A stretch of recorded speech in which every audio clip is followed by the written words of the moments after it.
Welcome to the Two Disabled Dudes podcast. We believe life is about how we react.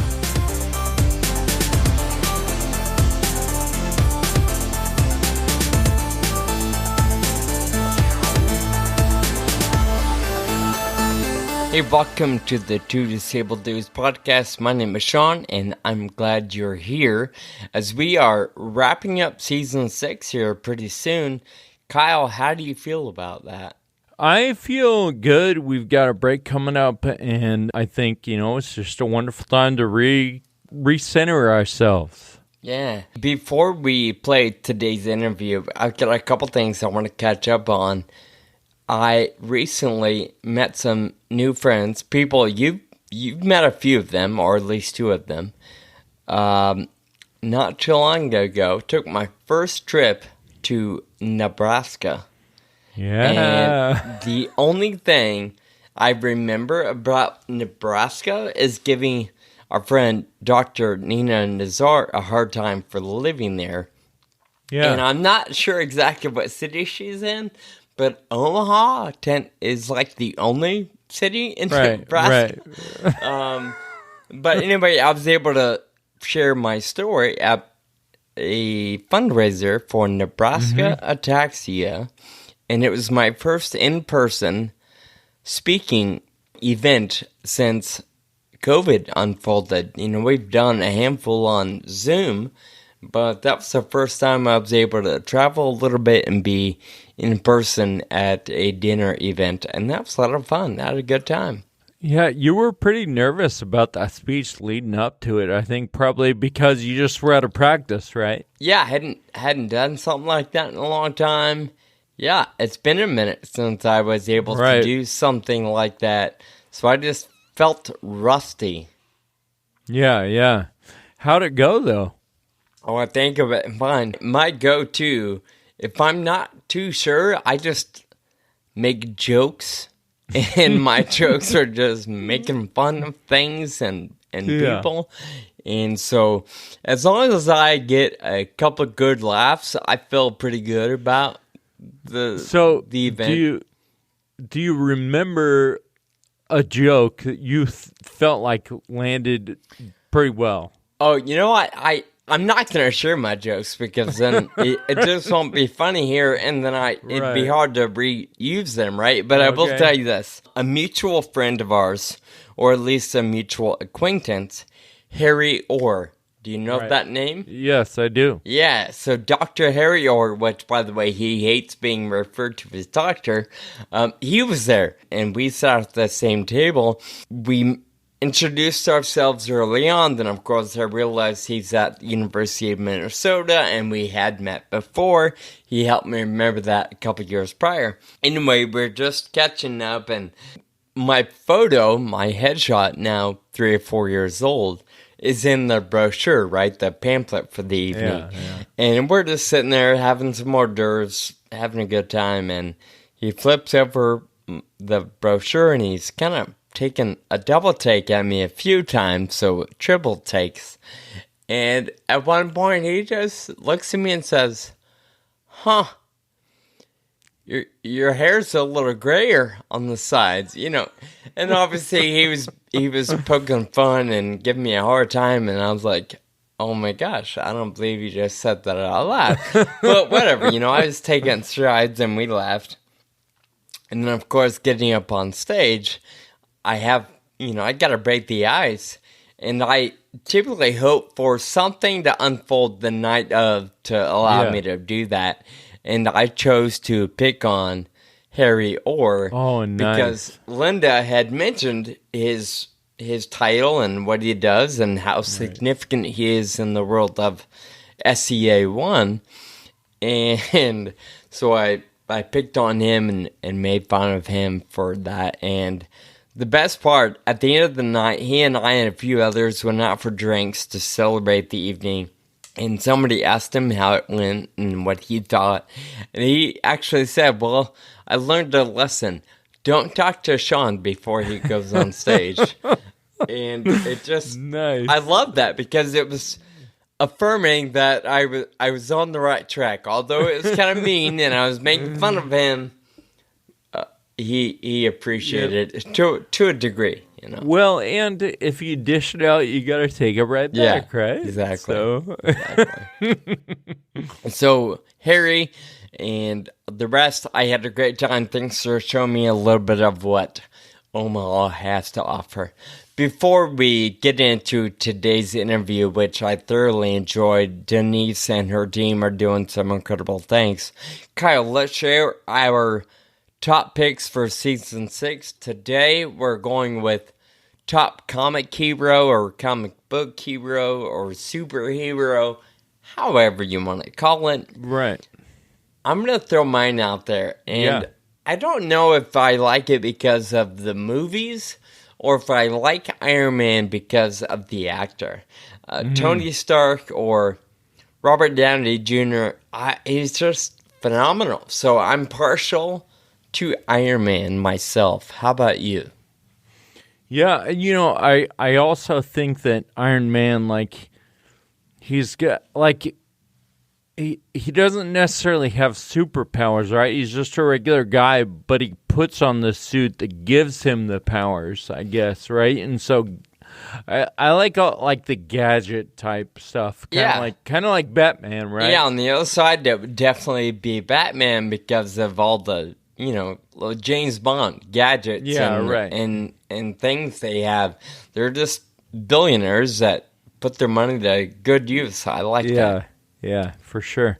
So mine is actually, in that respect, kind of on the opposite direction. Mine is, I decided to go with Superman because, he does have actual superpowers, right? Super strength, speed, and all that.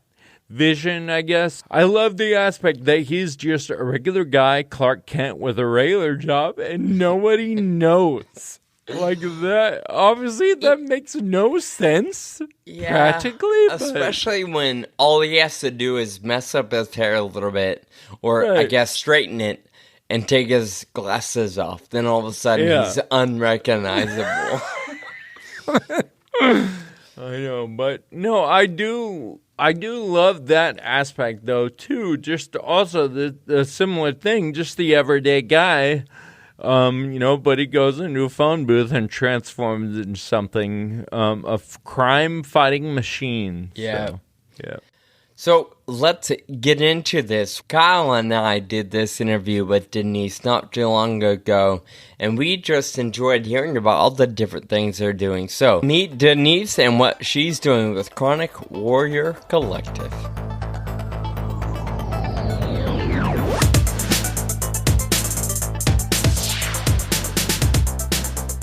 My name is Denise Archilla. I am a former pediatric clinical social worker. So I have my master's in social work.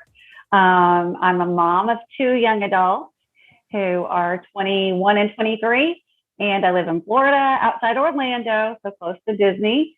Both of my kids have a couple of different chronic conditions. My son was a preemie, so he's had a number of things along the way. I myself developed what we thought was rheumatoid arthritis in my 30s, and have come to find that I fall more into the EDS, HSD box. So I'm a zebra, and just more issues from hypermobility and dysautonomia. So when I first started, though, I didn't have there was none of that. I didn't have children when I first got into working with the pediatric social work field. It just tugged at me. It was just one of those things that I was actually doing volunteer work in a children's hospital in Birmingham, Alabama, where I'm from. And I just knew I need to do something here. I don't know what it is, but I need to do something in this arena. And so I found out about social work, and that's how it all started. I'm glad you mentioned Alabama because I feel like I can hear a little bit of twang in your voice. And I'm like, that's not Florida. I'm sure that you can. Well, it's North Florida probably, but yeah, Orlando is quite a mix of people from all over. So you have a couple conditions yourself, and then eventually you have a couple kids. I imagine all of this just sort of reinforced the path you were on. Yes? No? Did Well, you it ever was kind question of it? actually, it just sort of happened along the way, actually. When I was in my mid to late 20s is when I started into the field of social work I had my bachelor's in education. And so, but I just, for various reasons, decided not to teach. But I didn't know what I wanted to do. And so, like I said, I was volunteering at the Children's Hospital of Alabama in Birmingham. And I started talking to different people. And I actually got the opportunity to meet with the oncology social worker there. And she said, well, what would you do if you could do anything? So I just started saying, well, what I would do. She said, oh, that's social work. That sounds like, hospital social work. And I said, oh, job?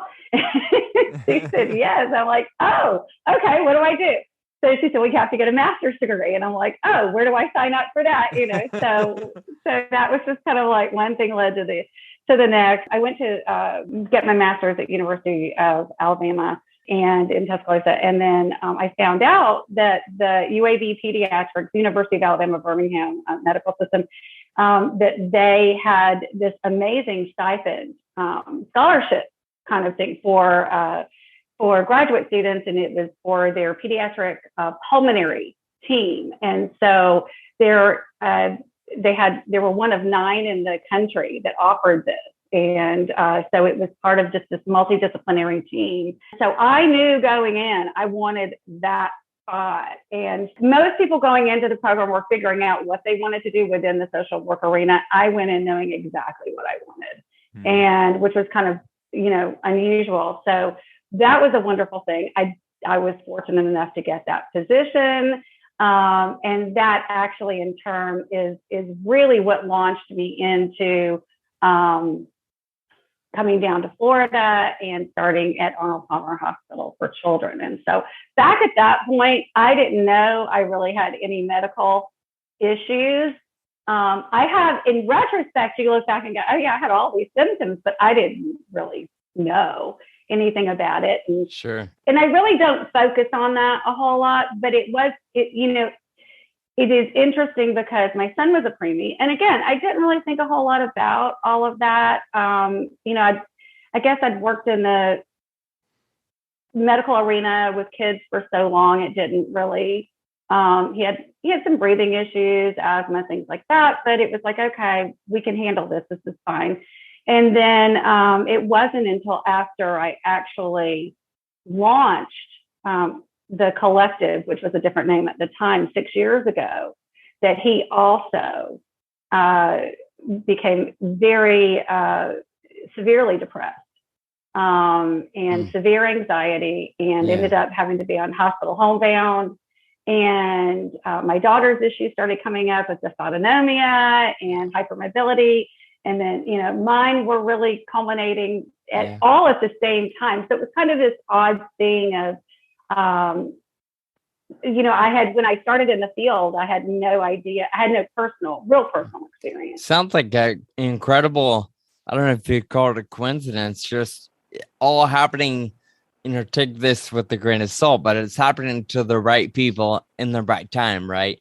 Yeah, I wouldn't absolutely. say anybody's right. Yeah, but it sounds like, a lot of times there's diagnoses or there's concerns and people have to pivot quite traumatically. And it sounds like maybe you were already in this space to be well equipped to manage everything going on in life. You mentioned the Chronic Warriors Collective. Tell us a little bit about that. Introduce that to our listeners. So the story is one that, so I had had my career as a pediatric clinical social worker, worked in several children's hospitals, did private practice counseling, all of that. Then I had babies and my 2 kids that I mentioned. So I was a stay-at-home mom for a while. And then I went through a divorce. And as I mentioned, my bachelor's is in education. So I was asked by their Montessori school headmaster to take on a class at their Montessori school. I said, oh, okay, sure, why not? So I went and got my Montessori certification, took a class, on elementary level class for a couple of years there. And then I went in with another friend, and we opened up an enrichment center. So that was this brick and mortar enrichment center with kids, all day long, all afternoon. We did homeschool enrichment classes, complementary classes for them. We did after school care, tutoring, music lessons, art lessons, all of this. So I was having more and more interaction with kids. And what we found that is a number of the homeschool children had just a variety of special needs. And that's part of why they were being homeschooled. I had a little class that I would do 3 days a week, and just as a supplement. And one of my students, Sadie, she started with me when she was 5, and she's now 17. And she came and was in my class. I got to know her mom a little bit more. And Sadie had come to us because she couldn't really go to regular school because of her illnesses. And she had several different autoimmune issues. And so the closer I got with them, the more I started working with a few special needs students here and there and doing some things. My heart just really wanted to get back into that arena of working with kids with chronic illness that I had, kind of done before, but I didn't really know what I wanted to do exactly. So Sadie's mom, Dawn, and I had gotten very close, and we're brainstorming. And I knew I wanted to do something with kids. And she said, would you consider working with teenagers? And I said, no. Why not? Yeah. And I was just like, no, I want kids. I want the littles. I like the littles. And so she said, well, would you consider it? And she had been noticing that on social media, a lot of just concerns that she found with the kids were just almost trying to one up each other with how sick they were. And a lot of it just needing that attention, needing that validation, but they were going about it in a way of competing with each other. And so it turned out, which is just not a very healthy way to deal with things. And so when I saw that, I was like, oh gosh. So I started looking. I knew I wanted to do something virtual before it was ever, everybody was doing it. So I don't know why, but I just thought this is the route, I want to go. And so I started really looking online to see what's out there. And pretty much what I found was that there were very many illness or disease-specific groups for teenagers on site. But I didn't see anything that was virtual, and I didn't see anything that was not illness or disease specific. And I just had this idea. I wanted to bring them together to connect in a healthy way, in a positive way, so they could build each other up, but also be heard. I've always, just as an educator early on, and then as a social worker, I have always felt that children should be heard. It's just something I feel very passionate about. It's their life, they're living this life, and particularly, those that do have a variety of diagnoses, or, that this is happening to them and they should have a voice. So Denise, what are some of the other challenges that kids with chronic illness face? You mentioned that all kids want attention, all people want attention. Sean certainly does all the time, We all want attention, yeah. What are some of the things that challenge kids with chronic illness specifically? Well, I think, and when we talk about attention, I mean, we're kind of saying that in this flippant sort of jokey way, but really what it comes down to, we all do want the attention, but what we really want is to be validated, and we want to be heard, and we want to know that somebody gets it, and that we are, that we're seen. And I think that, a lot what happens with a child with special needs or illness, a lot of times it just feels like all this is happening, and I know kids just because kids are kids, it's hard for them. They don't have as much control over things in life anyway, but you add the illness piece on top of it. And, it's it can be a lot of trauma. It's, missing out on things. Friends don't understand. Yeah. They don't get it. So I think that, that's one of the greatest, issues is just really being understood. It's just something that not everyone gets. So I think that's one of the biggest. The hardest thing I feel like for a kid, for me, for everybody, is like feeling like you're not normal, right? And do you think that might be? I mean, is that a lot of the challenge of being a kid with chronic illness? Because your life is certainly a lot different than all the quote normal kids, right? You have to doctor's appointments and procedures and whatever else. Well, and I think as kids, I think the younger the diagnosis, the more probably accustomed to things. But you think about a teenager or an adolescent. I mean, think about all that they're going through, trying to figure out who they are. Just as you said, normal or healthy teen, or adolescent is just trying to figure out who am I. They don't feel normal anyway. I don't know of any adolescent that really feels completely 100%, at ease with themselves and perfectly confident. And what they always, it seems like, or for the vast majority, perceive everybody else as normal, but they look at themselves and think that, they're a hot mess, but they don't realize until they're older. It's one of those things you learn as you get older that, everybody's got stuff. We just didn't know that they did. But so you add the complexity of illness and, the differences that come with that, whether it's, medications, hospitalizations, inability to do some of the same activities.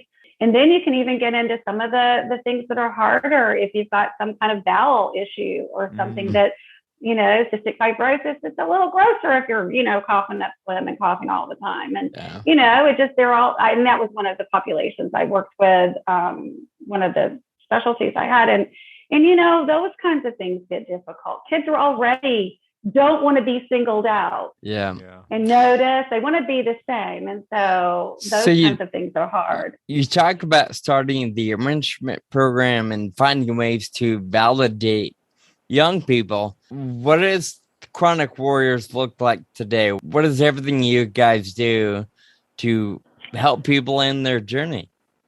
Well, we started for 16 to 24-year-olds. That was what we ended up settling on, was that. And so what that looked like really would just post online to do meetups. So we would do virtual hangouts on Zoom. And again, this was 6 years ago, so this is not happening with everyone. So it was different.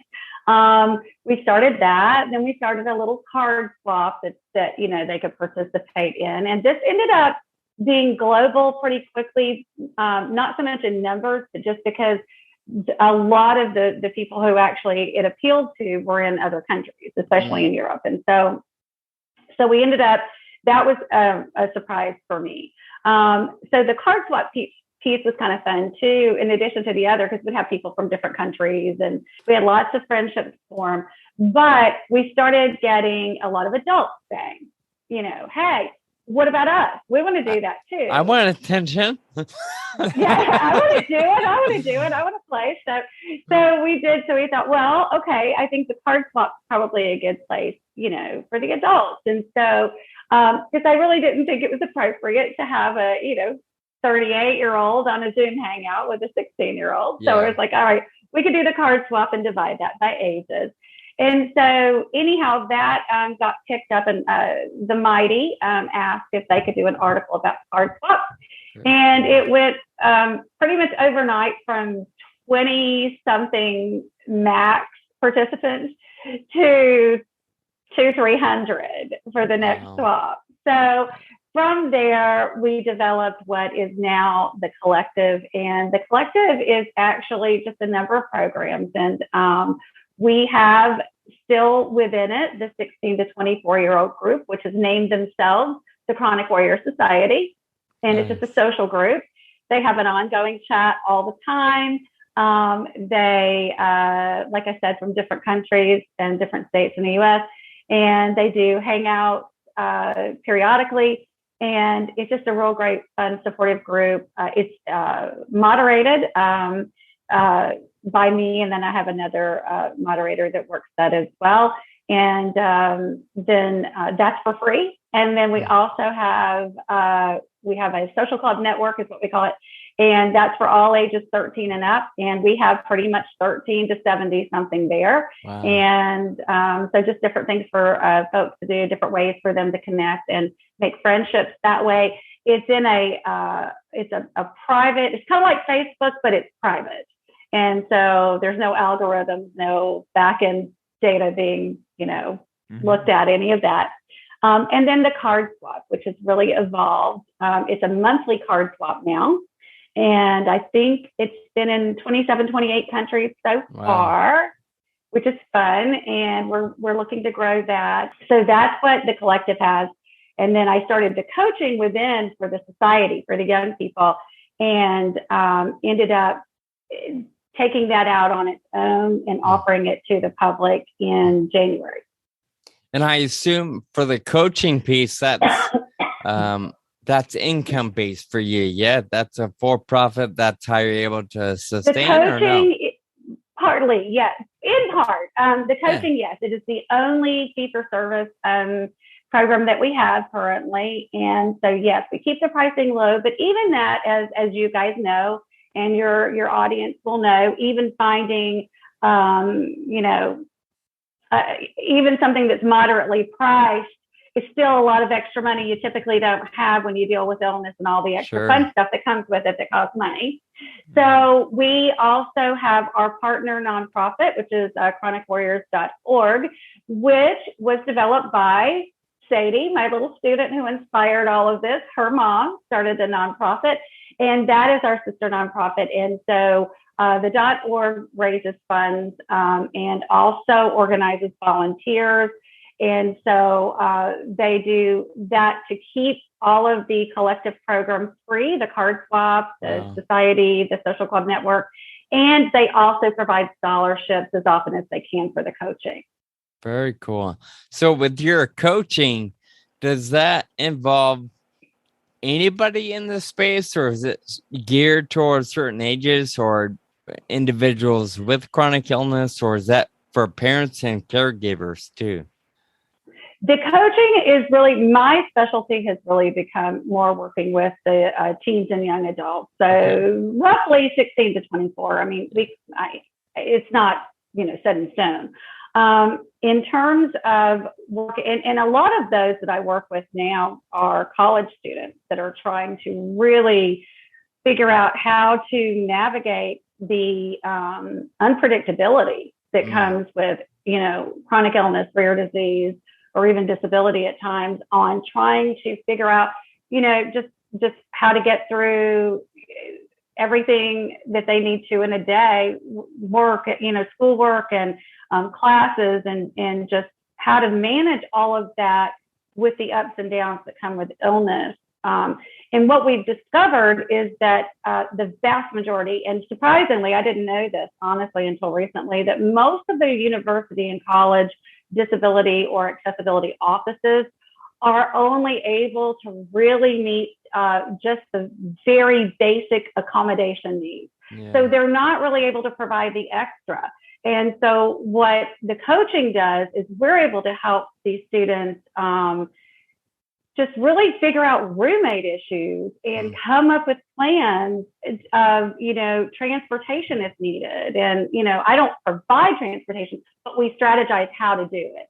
Sure. Or how do you, maybe talking to a professor, talking to friends, just really navigating your life in this arena. And they don't have to be students, but many of them are, or they're that age. And I imagine with you being connected to so many different stories and seeing and hearing what has worked for some people and what hasn't worked, when you get that new conversation or that new individual trying to navigate a thing, they don't feel so alone. Even though maybe you personally haven't gone through that yourself, you've got 2 or 3 other Sadies that you're connected with, and you can be like, oh my gosh, try it this way. Try it this way. Something's going to work. And I love the fact that you are a source of, in a sense, resource for these individuals to help them figure it out. You're absolutely right. And you just hit on that. The fact that I have worked with so many people over the years, so many young people particularly, that it does help because we're problem solving and trying to figure it out. And, there is no blanket, strategy for each individual. Sure. It has to come from that person because everybody brings their own stuff to the table. So even if somebody has the same exact diagnosis, it doesn't mean that it's the exact same for them as it is for someone else. And so really problem solving. Have you ever felt completely stumped yourself? Like, this is totally new. I don't know what to do. Oh, yeah, of course. I mean, it's not like, and I'll say straight up, I wish I had a magic wand and I could just, and I'm sure that most everybody I work with wishes I did too. But, and sometimes really the connection and the help is truly just in the support and in the acknowledgement and the getting it factor. Truly. And I will say, when you say that, all these different ones I've worked with, one thing that I hear commonly on my very first session, typically, and we do Zoom sessions, is usually I'll have these kids go, "Oh wow, you just said exactly what it's like," or you get it. And it's like, well, I get it, but that doesn't mean that I know how they feel. Yeah. But I have a general idea of what life might be like just because I have been working in this arena for a long time. And that alone is going to help eliminate that feeling of solitude or, it's just me. Absolutely. I'm the only one. Yeah. Yep. Nope. And you're right. Our friend Drew Dudley says it's not about people going, oh my gosh, I didn't know that. It's about someone going, oh my gosh, I thought I was the only one. Oh yeah, absolutely. And, frankly, that was a big piece of the society in the first place when we developed, when we created that group is because there is just really nothing like meeting another person, especially with these young people that get it, that you do think so many folks really do believe and feel like they're alone because they don't know others.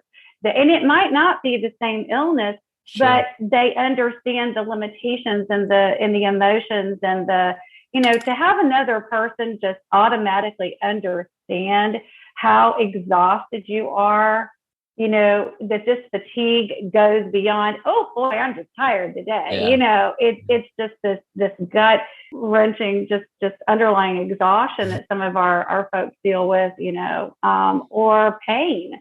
Living with pain every day is most people don't. And so finding those others that they can even problem solve together. And they do. Mm-hmm. That's a lot. Yeah. The kids don't always and I call them kids. They're adults. They're young adults and teens, but they're kids to me. So I still call them kids. I apologize all the time.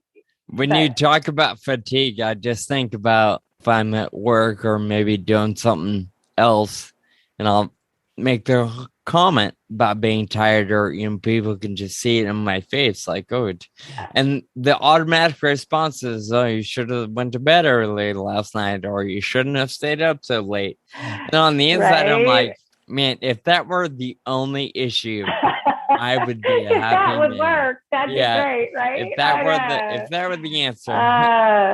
That would sure be great, wouldn't it? I also think back to a few minutes ago, you're commenting about, maybe you getting stumped or not really knowing the answer or trying to figure it out. You said something about it being all about the support. And if I were stranded on an island somewhere, I would much rather be stranded with a friend or even a stranger that I can become friends with, even though neither one of us have a boat, neither one of us have an answer. I'd much rather be on that island with a partner in crime, if you will, as opposed to navigating it on my own. Well, that is a lot how it is with the coaching. It's sometimes, I mean, we problem solve together, because I could come up with all kinds of ideas, but if that doesn't fit their life or what they have available to them, whatever tools or whatever it is, then it doesn't matter, because it's not going to work for them. So what I try to do is pull out what will work. So it is like that buddy, we help each other. I always learn, of course, from every person I work with. And what if you learned about yourself from working with other people? You try to pretend like you're helping everyone else, but really, I can tell this about you. You learn from other people in conversations as well. Absolutely. Yeah. Absolutely. It's funny. Someone said to me, I think it was yesterday or the day before, I had just a really, really, really, well, all of them, just several good sessions this week. And somebody said, that must feel really, really good to be able to do what you do. And I was like, you know what? It really does. It is so rewarding. My heart's with young people. So for me to be able to see them be able to overcome a problem or find a way to deal with it and to find some kind of success. Yeah. Oh my goodness. That's so great for me. Sure. It's just like anytime you do something for someone else, you're really reaping those rewards. Also, every person I meet, they bring something different to the table, and that will help me in turn help somebody else one day. So, I think it was Bill Nye that says everybody has something to learn from somebody else, or it's not the exact wording, but the idea. Everybody knows something you don't, and being able to pull on that in conversation or in friendship is going to help make each of us better people. Denise, Absolutely. I want to give you the opportunity to tell all of our listeners where they can find you, how they can get connected to the different programs that you guys are doing. I think the best way is to go through, we have our main website, which would be chronicwarriorcollective.com.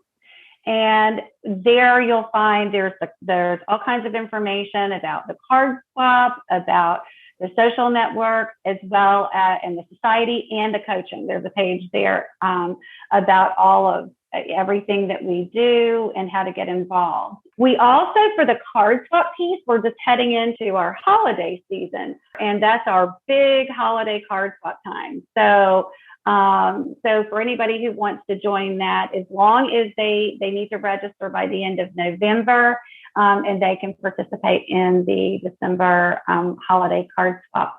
And that's just a lot of fun. I'd say that we do have digital options, but the vast majority are snail mail. People just love it. And so that's really fun. And as far as the society, this group of young people, knock on wood, I say this every time I say this because I'm scared to say it, but in 6 years of this, we have not had any issues of bullying or any issues whatsoever. We set the tone, I think, from the beginning, and it's just the most supportive, wonderful group of young people. So that is in and of itself just a wonderful program. And again, that is free. It's also, a lot of the kids that do the coaching end up going into the society as well for that ongoing support. I love the card swap thing because, first of all, who doesn't love getting a card in the mail? And second of all, I love that you are leaving us with an action people could take. Like, if they want to get involved, here you go. You're going to enjoy this. So, yeah. We've had a number of friendships develop, even cross countries, through the card swap as well as through the society. And, one of the big things we like to do is just connect. We just like connecting people, supporting people, giving them a place to be heard and seen. So. Well, it's part of the reason why we wanted to have you on the show. We like being connected to you and seeing all the different programs that you offer. And I'm hopeful and confident that you your programs will resonate with some of our listeners, and they'll be able to get connected as well. Denise, thank That would you be so great. much for telling us all Thank about what you're you. doing and being a part of the show today. Thank you. It's great to be with you.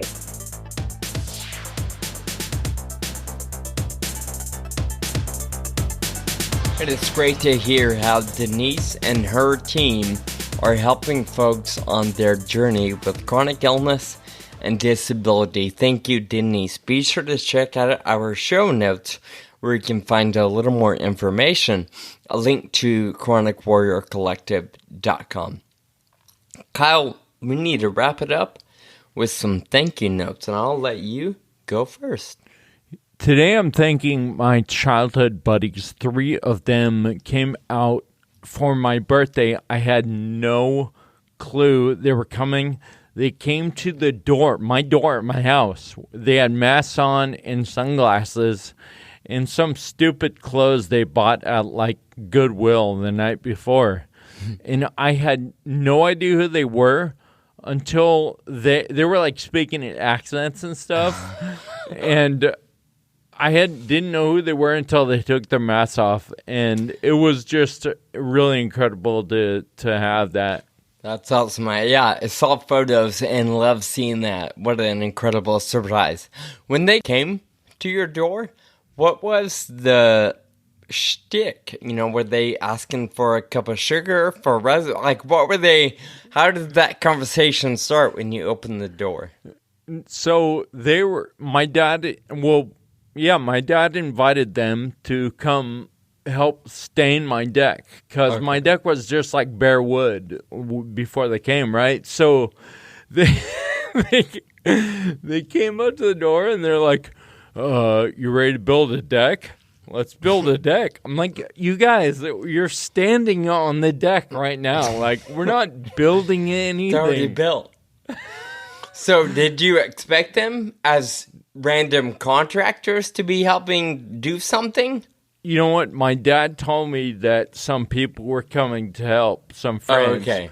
And so I really thought it was going to be somebody here in Pennsylvania. Sure. Like, I had zero idea that they were going to fly all the way out and do this. And I also, with that thank you, I want to thank their wives as well and their kids, because I heard that when their wives found out what they were thinking about doing and how it was going to work with everything they have going on with jobs and projects and kids and soccer and I don't know, whatever else, right? Their wives are like, nope, you're doing this. Don't worry, we'll take care of everything. You get yourself out there. And so, it makes me emotional because, I've known their wives for a long time as well. And it just makes me feel like $1 million to have that kind of support in my life.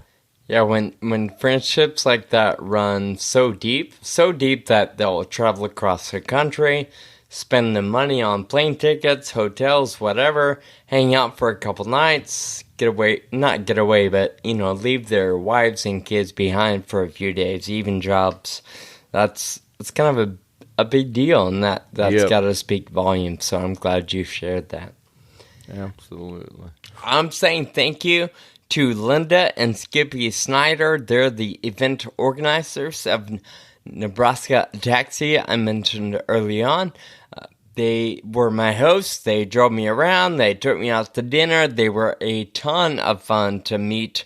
Linda lives with the SCA, but besides her symptoms, you would never know it. She is a badass of a woman who works every day, goes into the hospital. She's a doctor, and she just gets stuff done like no other. And Skippy is probably, his real name is Mark, but everybody calls him Skippy, and you can probably imagine what kind of personality he is. Just a happy-go-lucky, super friendly, energetic guy. And I just had a blast meeting them and their circle of friends and support network. So thank you, Linda and Skippy and Nebraska Ataxia, for the work that you're doing and for allowing me to be a part of your annual fundraiser. Yeah, man, I'm jealous that I couldn't be there, but glad you got to experience it. Yeah, they asked about you, and, we talked a little bit, and they were like, yeah, we wish you could have come, blah, blah, blah. And then after my talk, I'm pretty sure I heard Linda say, we lucked out. Thank God you came, and not the other. No, I'm kidding. But I did have a lot of fun, and they did ask about you as well. Awesome. So, of course, as always, we appreciate you being here today and listening. Please be sure to check out our show notes where you can learn a little bit more information about Chronic Warrior Collective, even see some pictures of Kyle's childhood friends standing the deck and being a part of the fun in Pennsylvania. Or, I don't know, do you call turning 40 fun? Yeah. It was fun. It was, man, I have to say, it's really been affecting me lately, but it hasn't been bad. I think it's just really like it's a time to reflect, like you said a few episodes ago. So ultimately it's a good thing. It's just been a little bit hard at times. So but good things are hard, right? So right. Yeah. Well, thank you again, Kyle. Thank you, Denise. If you are enjoying the show, we appreciate your likes, your shares, and your subscriptions. Those little things add a lot of value to what Kyle and I are doing here on the Two Disabled Dudes podcast. So keep sharing. We'll talk to you again next week, and until then, keep living with urgency. Thank you for listening to the Two Disabled Dudes podcast. This show is possible with your support. Visit twodisableddudes.com to donate. Connect with us on Facebook, Twitter, and Instagram. And be sure to subscribe on your favorite podcast app.